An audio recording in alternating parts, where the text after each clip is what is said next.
I was pulling a calf, and it was just me and a vet there, and it turned out to be quite difficult in the end, and the cow went down on the ground. And as I was pulling it, I felt a little pop in my shoulder. Didn't notice anything straight away afterwards, but about 2 months later I started going to the gym with one of my friends, and it was when I was doing exercises that he noticed that my shoulder on this side was dipping down a lot more. And then I suppose since I started going to the gym, it might have aggravated a bit more. So I've noticed it on the farm now when I'm doing different things. Say if I'm opening the handle for a gap, I'd notice it sometimes, a bit of a pull in my shoulder. Sounds like you might have had a small bit of an episode there. The ball and socket joint of the shoulder is often likened to a golf ball on a tee, like it's quite a shallow joint. And you can get quite a big force or a traction force through it.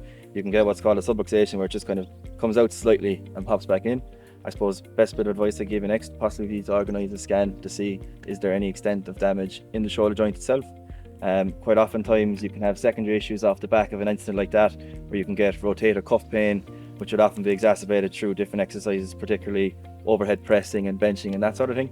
So that can often be fixed just through some rehabilitation of the smaller muscles in and around the shoulder. We organise an MRI would probably be best protocol there for you, like really. Yeah.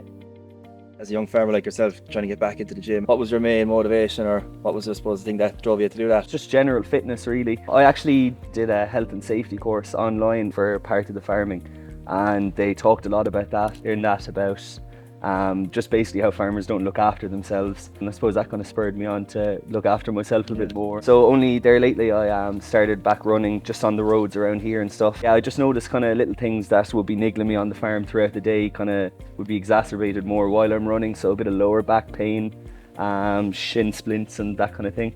I suppose quite often times when people go from not running in a while to get back running, it's often go from kind of a bust to boom cycle, where the ramp up in volume and intensity is too high based on the previous training in the last couple of months. So oftentimes just be recommended to go at a lower volume, lower intensity initially, and start to slowly but surely build that up over a period of time.